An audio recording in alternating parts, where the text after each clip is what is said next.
नमस्कार, मैं हूं रमेश हांडा। आप देख रहे हैं ट्राई सिटी अपडेट। सबसे पहले खास खबरों पर डाल लेते हैं एक नजर। हाईकोर्ट प्रशासन और बार एसोसिएशन का विवाद समाप्त। महीने के अंत तक शुरू होंगी 15 फिजिकल कोर्ट्स। पुराने मामले की भी होगी सुनवाई। चीफ जस्टिस की अदालतों का भी नहीं होगा बहिष्कार।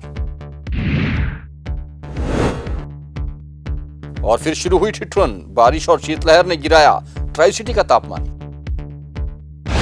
और अब खबरें विस्तार से। पंजाब और हरियाणा हाईकोर्ट बार एसोसिएशन और हाईकोर्ट प्रशासन के बीच चल रहा विवाद खत्म हो गया है। आज जजों की कमेटी और बार एसोसिएशन के अध्यक्ष और महासचिव के बीच लंबी बैठक के बाद दोनों पक्षों में सहमति बन गई। सहमति यह बनी है कि फरवरी के अंत तक हाईकोर्ट में 15 फिजिकल कोर्ट्स शुरू हो जाएंगी। और क्या क्या बात हुई, आइए देखते हैं रिपोर्ट में। पंजाब और हरियाणा हाईकोर्ट बार एसोसिएशन ने पिछले 4 दिनों से वर्क सस्पेंड किया हुआ था। साथ ही ये ऐलान भी किया था कि वह चीफ जस्टिस की अदालतों का बहिष्कार करेंगे। यही नहीं, उन्होंने चीफ जस्टिस के तबादले के लिए केंद्र को पत्र भी लिख दिया था। लेकिन उसके बाद 6 जजों की एक विशेष कमेटी बनाई गई। इस कमेटी की वीरवार को बार एसोसिएशन के अध्यक्ष जीबीएस ढिल्लों और सचिव चंचल के सिंगला के साथ बैठक हुई। लंबी बैठक में फैसला लिया गया कि भविष्य में कोविड-19 के कारण जिन पुराने केसों की सुनवाई नहीं हो रही थी, वह भी अब सशर्त होने लगेगी। 8 फरवरी से 3 फिजिकल कोर्ट्स शुरू हो जाएंगी और 15 फरवरी तक 3 और फिजिकल कोर्ट्स तैयार कर ली जाएंगी। यह भी निर्णय लिया गया कि फरवरी के अंत तक 15 फिजिकल कोर्ट्स शुरू कर दी जाएंगी। भविष्य में फिजिकल कोर्ट्स कैसे और कब शुरू होंगी, यह भी जजों की कमेटी और बार एसोसिएशन मिलकर तय करेंगी। बार एसोसिएशन ने चीफ जस्टिस की अदालतों के बहिष्कार का ऐलान भी वापस ले लिया। साथ ही अब उनके तबादले की मांग भी नहीं की जाएगी। सेक्टर 52 के एक पिता ने रिश्तों को शर्मसार करते हुए अपनी बेटी के साथ कई माह तक दुष्कर्म किया। बेटी अस्पताल में है। सेक्टर 32 के अस्पताल में पुलिस को बच्ची ने बयान भी दिए। मां ने शिकायत भी दी। उसका मेडिकल भी हुआ और पुलिस ने बयान भी दिए। लेकिन बावजूद इसके 5 दिन तक पुलिस ने कोई कार्रवाई नहीं की, जिसके बाद पंजाब केसरी की टीम ने यह मामला चाइल्ड राइट प्रोटेक्शन तक पहुंचाया, जहां से आदेशों के बाद चाइल्ड हेल्पलाइन की टीम सेक्टर 32 के अस्पताल में गई और बच्ची के बयान लिए।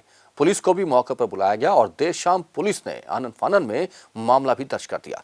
पॉस्को एक्ट और कई धाराएं लगाई गई हैं। आपको बता दें कि इससे पहले भी इस महिला ने उसके साथ मारपीट और दुष्कर्म का आरोप लगाया था, जिसके बाद महिला को पागल बताते हुए 1 महीने के लिए साइकेट्रिक डिपार्टमेंट में भर्ती करवा दिया था। अब फिर महिला ने बच्ची की मार्फत आरोप लगाए हैं, जिसके बाद अब यह मामला दर्ज हुआ है।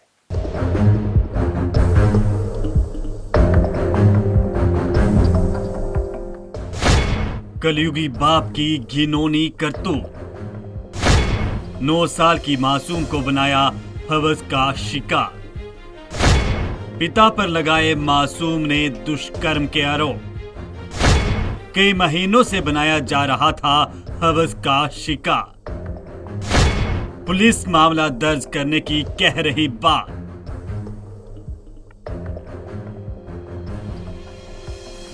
बच्ची की इस हालत का जिम्मेदार इसका पापा।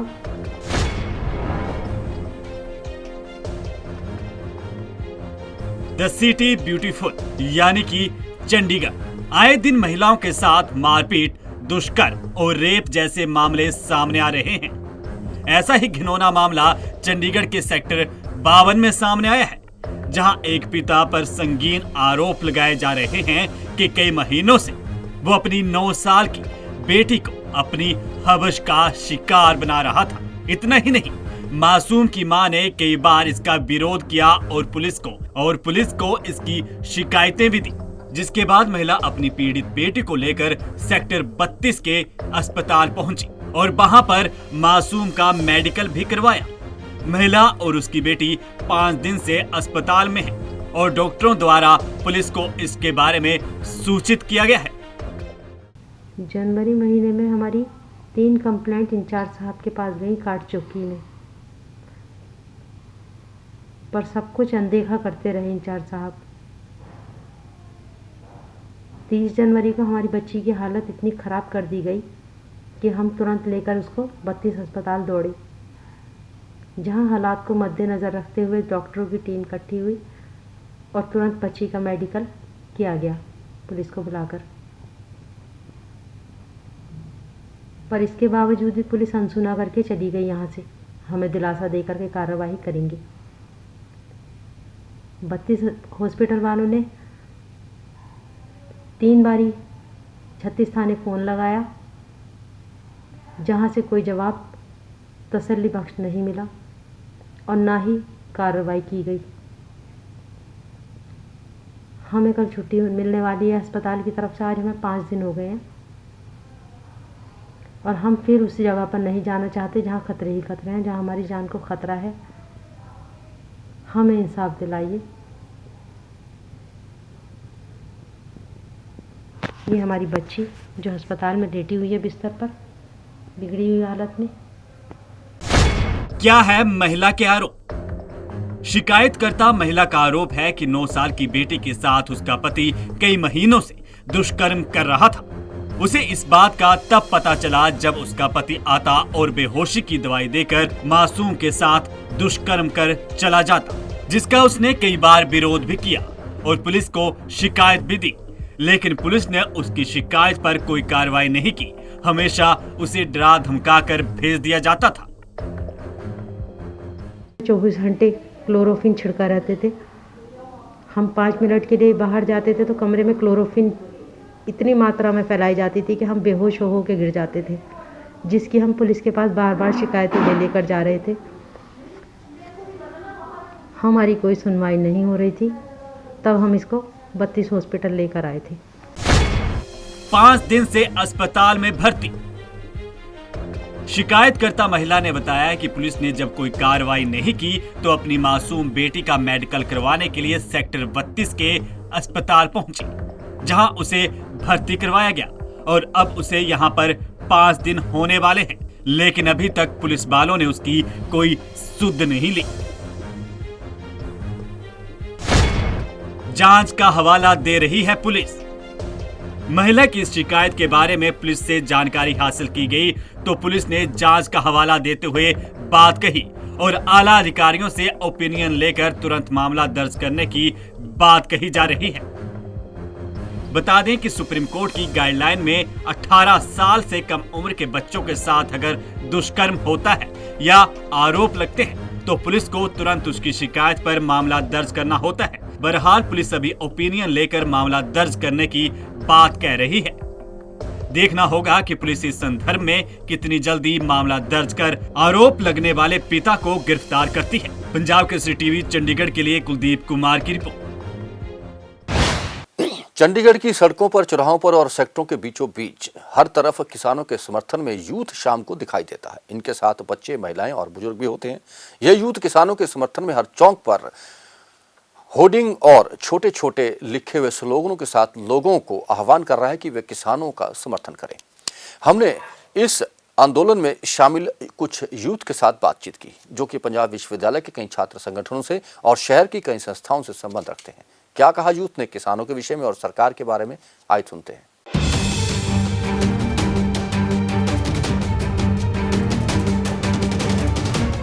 चंडीगढ़ की सड़कों, चौक चौराहों पर हर तरफ आपको शाम ढलते किसान आंदोलन के समर्थन में लोग हाथों में तख्तियां लेकर दिखाई पड़ेंगे, जो कि शांतिपूर्वक हाथों पर बोर्ड और किसानी झंडों के साथ किसान एकता जिंदाबाद कहते हुए दिखाई देते हैं। सिटी ब्यूटीफुल चंडीगढ़ में शाम ढलते ही कुछ ऐसा ही नजारा आपको हर चौराहे पर देखने को मिलेगा।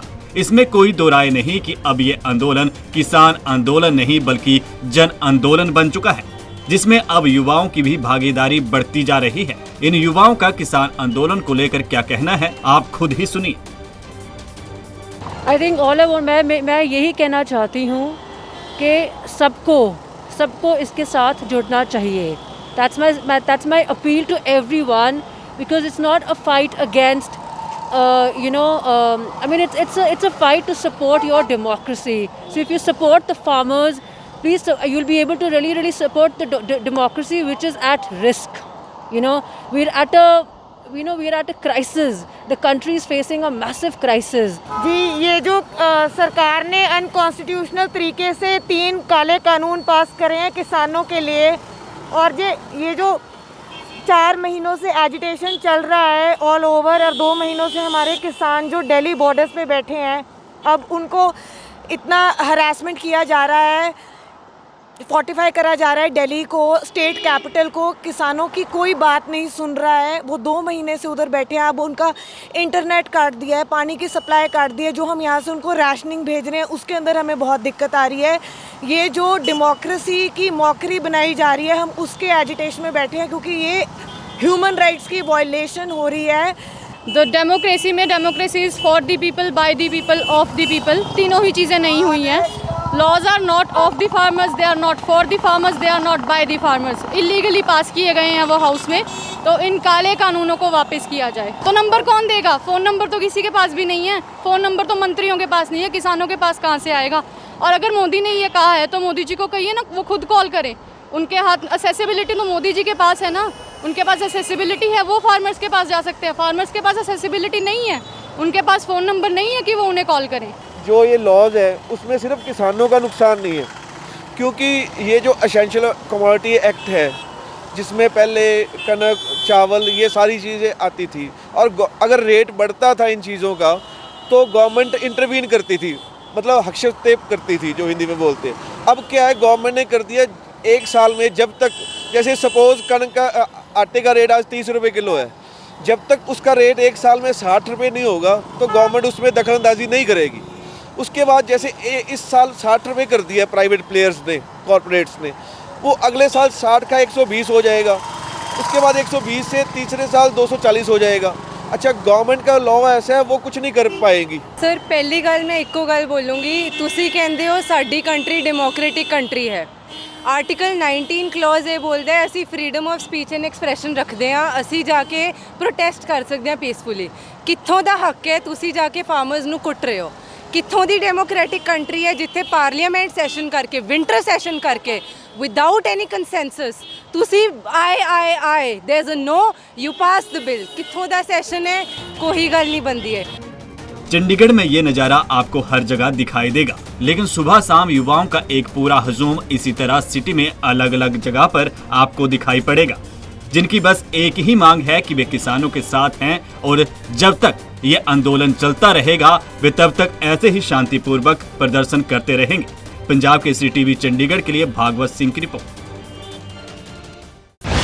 हरियाणा में भी कोरोना वैक्सीन के दूसरे चरण की शुरुआत हो गई है, जिसमें पुलिस और होमगार्ड और हेल्थ वॉलंटियर्स को टीका लगाया जाएगा। इस सिलसिले में आज हरियाणा के पुलिस प्रमुख मनोज यादव ने सबसे पहले कोरोना वैक्सीन का टीका लगवाया। उन्होंने कहा कि उनकी जिम्मेदारी है कि वे अपने स्टाफ को और पुलिस अधिकारियों और कर्मचारियों को टीकाकरण के प्रति जागरूक करें। उन्होंने कहा कि उनके पहले टीका लगवाने के बाद अब उनके जवानों में भी जोश आएगा और बढ़ चढ़कर वो इस इसमें हिस्सा लेंगे।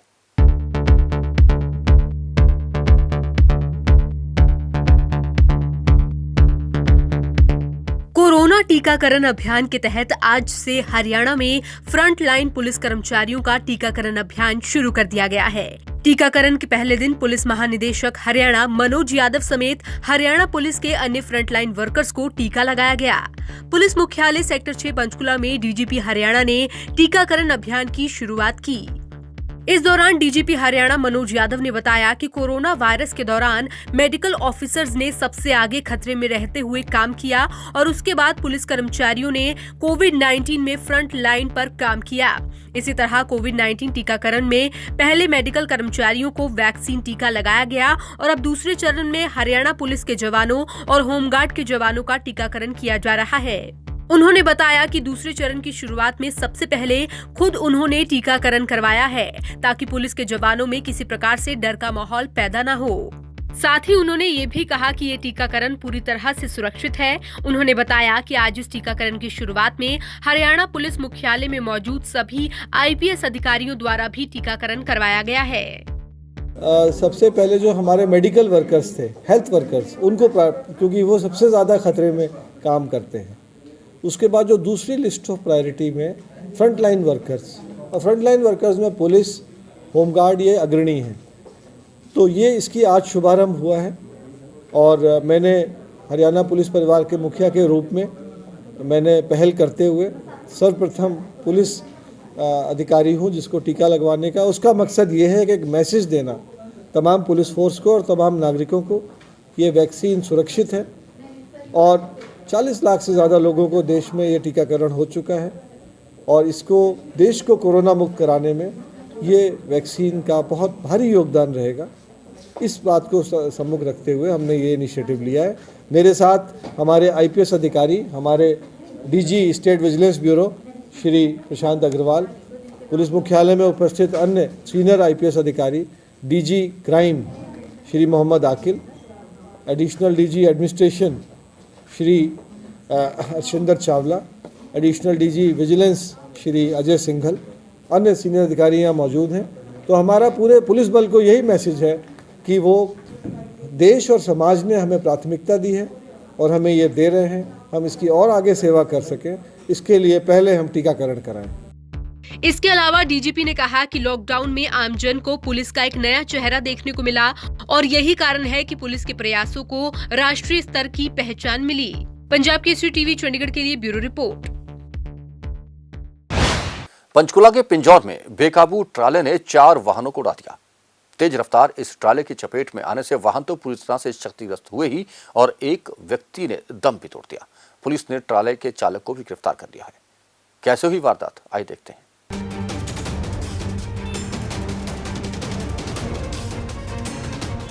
पंचकूला के पिंजौर में बेकाबू ट्राले ने कई गाड़ियों को क्षतिग्रस्त किया।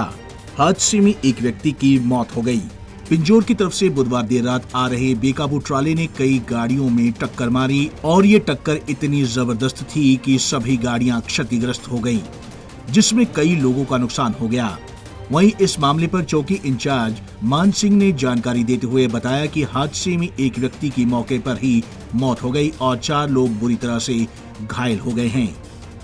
हमारे को पता लगा भी एक ट्रला है, ठीक है, ये ऊपर से आया, ये पहले बस में टकराया, बस से टकराने के बाद साइड में 2 कैंटर खड़े थे, उनमें सो रहे थे ड्राइवर वगैरह, उनमें टकराया है, ठीक है। आगे टकरा के फिर आगे एक ट्रक खड़ा है, उस ट्रक में लगाया और फिर आगे रेते का ढेर है उसमें ये पलट गया। और मतलब अभी तक जो हमारे को इन्फॉर्मेशन मिली है इसमें 4 इंजर्ड हुए हैं, ठीक है जी, जिसमें से एक की डेथ हो रही है, तो पता लग रहा है। आगे पुलिस कार्रवाई कर रही है, इन्वेस्टिगेशन। डेथ वाले क्या नाम है उसका? पवन कुमार सन ऑफ दीपराम, गाँव शामगढ़, करनाल। कितनी उम्र है इसकी? 40 साल उम्र पता लगा। जो इंजर्ड हुए उनके नाम और उनके बारे में अभी कंफर्म करके बता देंगे। बहरहाल पुलिस ने मामला दर्ज कर जांच शुरू कर दी है। Bureau report, Punjab Kesari TV Chandigarh. Chandigarh police और एक्साइज डिपार्टमेंट की सख्ती हुक्का, बार और क्लबों पर जारी है। इसी सिलसिले में सेक्टर 7 के रीव क्लब को हुक्का परोसने के इल्जाम में सील कर दिया गया है।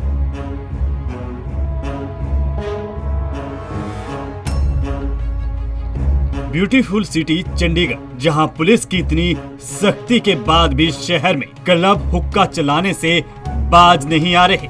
ऐसा ही सेक्टर 7 के द रीव क्लब में मामला सामने आया है, जब देर रात SDM और DSP की अगुवाई में एक टीम ने छापा मारा, जहां पर एक हुक्का जलता हुआ पाया गया। तो छापेमारी के दौरान कई हुक्के भी बरामद हुए, जिसके बाद पुलिस ने कार्रवाई करते हुए क्लब को सील कर दिया और मालिक के खिलाफ केस दर्ज कर दिया। मामले के संबंध में DSP ने जानकारी देते हुए बताया कि उन्हें गुप्त सूचना मिली थी, जिसके बाद टीम जब मौके पर पहुंची तो द रीव क्लब, जो कि सेक्टर 7 में स्थित है, वहां पर एक जलता हुआ हुक्का पाया गया और जांच के बाद क्लब के अंदर से और भी हुक्के बरामद हुए। वहीं DSP ने इस बात का भी खुलासा किया कि इस क्लब पर पहले भी 4 बार कार्रवाई हो चुकी है, लेकिन ये क्लब फिर भी बाज नहीं आ रहा था। 7 सेक्टर से हमारे को सीक्रेट इन्फॉर्मेशन मिली थी, SDM साहब को मिली थी कि वहाँ पे कुछ हुक्का का प्रयोग कर रहे हैं। तो हमने एक SDM साहब भी वहाँ मौजूद थे, पुलिस पार्टी मौजूद थी, मैं भी मौजूद था। जाके हमने चेक किया, वहाँ पे एक जो जलता हुआ हुक्का जो सर्व किया जा रहा था और कुछ हुक्के जो खाली पड़े थे वो मिले हैं। हमने कब्जे में ले लिए सारे और उसके खिलाफ पर्चा दर्ज कर दिया था, मालिक के खिलाफ भी और मैनेजर के खिलाफ भी। आपने देखा होगा कि पहले भी हमने काफ़ी लगभग 20-25 पर्चे जो हमने टोटल दे दिए, अभी 7 सेक्टर से भी, 26 से भी और इंडस्ट्रियल एरिया से भी 9 सेक्टर वाले भी दे रहे हैं। तो जब भी हमारे कोई वायलेशन मिलती है तो हम उनके खिलाफ सख्त कार्रवाई कर रहे हैं और रीफ के जो अभी पर्चा दिया हमने उसके खिलाफ करीबन 4 पर्चे हो गए हैं इसकी वायलेशन के, हुक्का वायलेशन के, और हमने लिख के भी भेजा है एडमिनिस्ट्रेशन को ताकि इसका लाइसेंस भी जो है रद्द किया जाए। बहरहाल अब डीएसपी की ओर से प्रशासन को लिख कर दिया गया है कि क्लब का लाइसेंस कैंसिल कर दिया जाए, पर देखना यह होगा कि ऐसे लगातार सामने आ रहे मामलों से क्या बाकी क्लब संचालक हुक्का परोसना बंद करते हैं या नहीं। पंजाब केसरी टीवी चंडीगढ़ के लिए कुलदीप कुमार की रिपोर्ट।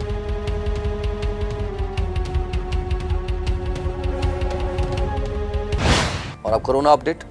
ट्राई सिटी में वीरवार को कोरोना के 42 नए मामले आए और एक व्यक्ति की कोरोना से मौत होगी, जिसके बाद ट्राई सिटी में कोरोना से मरने वालों की संख्या 853 तक पहुंच गई है। चंडीगढ़ में आज 12 नए पेशेंट आए और एक कोरोना पॉजिटिव की मौत होगी, जिसके बाद अब चंडीगढ़ में कोरोना से मरने वालों की संख्या 337 तक पहुंच गई है।